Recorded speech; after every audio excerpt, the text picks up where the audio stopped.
Elderly veteran calls 911, then a cop arrives and makes a disturbing discovery. There are those who believe that not all mistakes deserve to be forgiven, because the pain they have caused is so great that no apology, no matter how great, could heal it.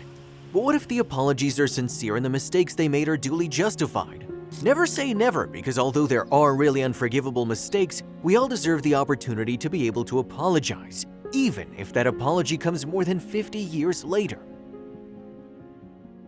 Lewis Hicks, a 92-year-old World War II veteran who had been living in complete solitude in his Austin, Texas home for more than 20 years. In actuality, Lewis's life was not what one would expect from a successful man like him. A decorated military man, squadron sergeant, husband, and family man, Hicks was unable to overcome the after effects the war left on him, slowly becoming a very different person from the one everyone once knew. On the outside, his house lay spotless, always neatly painted, the garden groomed and filled with flowers every season, and a beautiful red car parked outside the garage door. However, beyond the facade and the image the old man sought to project to the community, inside that lovely family-friendly home lurked the saddest of truths. Lewis Hicks was all alone, and it was all his fault. Loneliness turned him into an unpleasant, distrustful, and sullen person. He would not speak to any neighbor unless it was necessary. He didn't even bother to greet the mailman. In his neighborhood, one of the quietest and most affluent in Austin, everyone who had the opportunity to meet him or simply bump into him on the street feared and ignored him in equal parts. And no wonder, because no matter how hard they tried to socialize with the old man and be nice to him, his reaction was always the same: "No thanks, I have a lot to do." That was Mr. Hicks' best-known phrase. Everyone had heard it at one point or another. So over the years, they all decided to stop trying and went on with their lives as he recommended they do. No one knew if the man really needed help, nor had anyone lived long enough in the neighborhood to know if he'd ever been any different, married, or had children. Everyone who knew him had either died or moved away, so there was no one close to him in the neighborhood who could vouch for him in case he had any problems. And he had them, very serious ones, because Lewis Hicks was far from an old unpleasant man. Years ago, too many years ago in fact, Mr. Hicks was a sweet, kind, and helpful person, the most helpful of men and the most attentive of husbands. His wife Aibileen and he were married at only 23 years old and were the parents of 2 sons, Liam and August. Their marriage was going well, they loved and respected each other, and their children grew up strong and happy. They had problems from time to time, of course, but nothing serious that couldn't be worked out in a couple of days or a conversation. Nobody would have bet that a few years later all the life they had built together would end up disappearing, and that Lewis would end up becoming everything he had always hated. And the reason was none other than his pride and his inability to ask for help.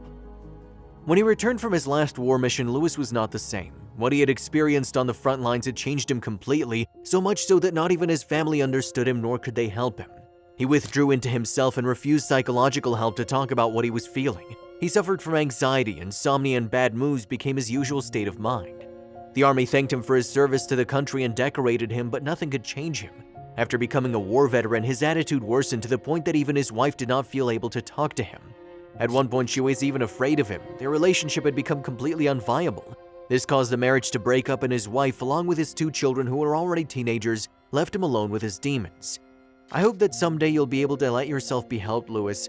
I have loved you very much, but I can no longer stand by your side. I can't stand by someone who doesn't trust me. I can't stand by someone who doesn't trust anyone and who I feel so much hatred inside. And I don't want my children to grow up feeling all that. Goodbye, soldier. Those were the last words Aibileen, his wife, said to him before she packed her bags and left to live in Florida with her kids.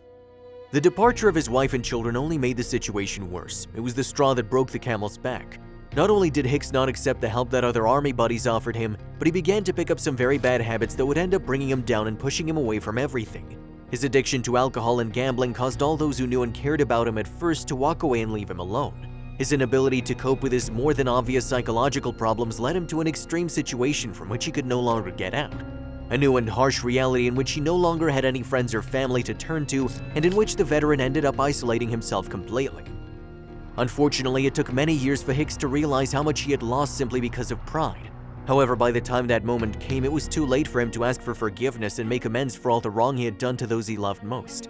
He had not turned back and resigned himself to a life of loneliness and punishment, locked up in his Texas home, the only home he had never known and the only place where he'd ever been happy. And that is how Lewis Hicks became the unbearable old man we all know now. A sad story in which the old man ended up full of debts and with hardly any money, living inside a house that was outwardly perfect, but inside was completely abandoned and corroded by time. However, life would still have something more to offer him, and when the old man was preparing to say goodbye to this world in complete solitude, Fate rolled its dice again to give an unexpected turn of events, an unexpected event that made him wake up from the lethargy in which he had been living for more than 50 years. It all started one autumn afternoon like any other. Mr. Hicks was at home as usual and had gone out to his backyard to pick up the dry leaves that had fallen from the trees that week. He should have done it earlier, but he wasn't feeling well, and as he refused to ask a neighbor for help or call a gardener, he kept putting it off until that afternoon when coincidentally he felt more offbeat. However, as the old man began to slowly sweep the leaves, he noticed something that left him completely paralyzed. Someone had been there, probably while he was asleep, and had left the shed door wide open. The old man rushed to check what had happened and discovered that a thief had stolen all his tools. Having never been robbed before, the veteran was very angry and decided he would not remain silent before such an act of vandalism. So, hoping that the police could help him catch the thief quickly, Mr. Hicks called 911. Police quickly responded to the elderly man's complaint, and Officer Chastity Salazar was dispatched to the scene to fill out a report and take a statement from Lewis Hicks. "Good morning. Are you the person who called us about a robbery?" the agent asked politely when Hicks opened the door. "Indeed, that was me. It's unforgivable for a person of my age to have this kind of thing happen to them. All my gardening tools have been stolen. Come on, I'll show you." Hicks signaled the officer to follow him to the back of the house. The old man was on a cane and moved awkwardly, but he could manage quite well on his own. However, as Officer Salazar went into Mr. Hicks' house to complete the report and check on the condition of the shed, she couldn't help but worry more about the safety of the old man than the thief who'd rummaged and burglarized his shed. As she followed Hicks out back, a glimpse of the kitchen left her deeply troubled, and she knew she couldn't ignore what she'd seen. In front of Mr. Hicks' gas stove was a portable fan on, and Agent Salazar immediately connected the dots and deduced the veteran was using his oven to heat his cold house. It wasn't the first time she had seen something like this, so she knew instantly. However, she never expected that a neighborhood like that could come across such a thing, let alone in a veteran's home. Of course, this posed a major security problem for the agent, who knew immediately she had to do something. After taking a statement from the elderly man, Salazar retreated into the house and discreetly contacted her colleagues at the Austin Police Department to report what she'd found. Hicks was very pleased with the agent's treatment. However, he did not tell her so, and instead merely nodded slightly as she spoke and escorted her out when the formalities of the report were finished. However, Salazar couldn't miss the opportunity to find out what was really going on in that house, and before the door closed, she asked, "Excuse me for asking, Mr. Hicks, but do you have money problems?" The question caught the old man completely by surprise. He went from astonishment to indifference in a matter of seconds. An awkward silence ensued, which the agent was quick to break with another even more direct question. "I'm sorry if my question makes you uncomfortable, but it's my duty to find out if anyone's in danger, and believe me when I tell you you are. I've seen your cooking and I know what you do. You don't have to do that, it's too dangerous. The police can help you if you need it." Hicks didn't let her finish her sentence. "I don't need anyone's help, miss. I don't mean to be rude, but you're overstepping your duties. You've done your job very well. I called you about a robbery, nothing more. And now if you don't mind, I have a lot of things to do." There it was once again, his famous phrase to keep everyone away. However, Agent Salazar would not be so easy to chase away.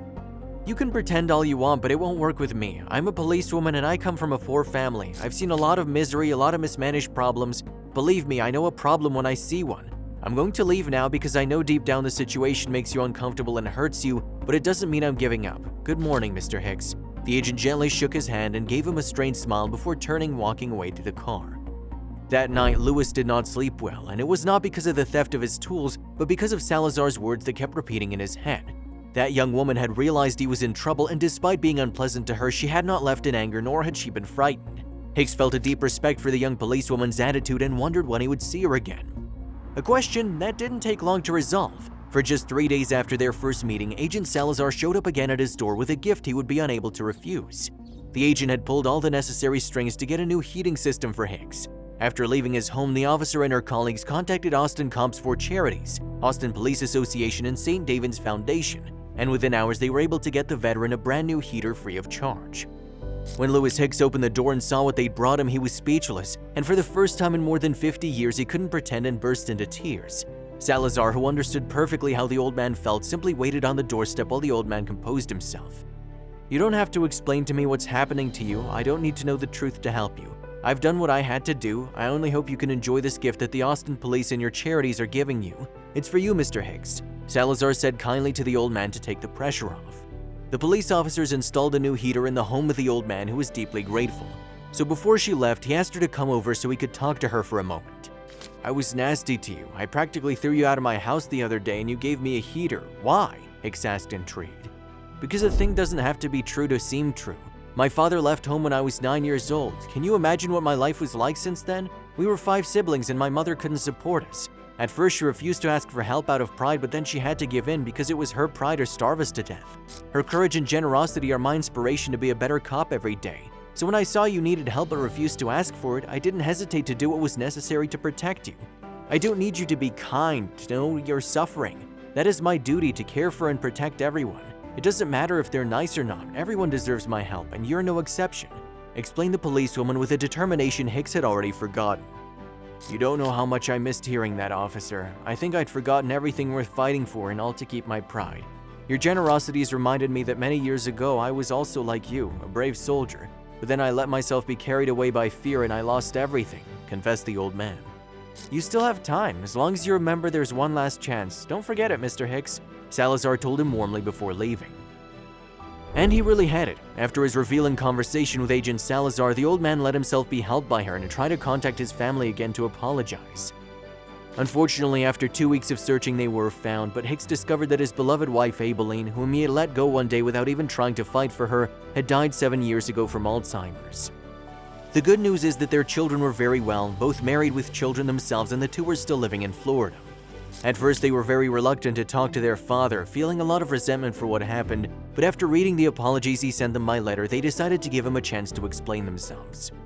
Louis Hicks had a second chance, late but still there, and all thanks to a great act of generosity that managed to remind him of who he was before becoming a grumpy old man. His story has to serve as an example for all of us because it's never too late to learn something new, much less to apologize.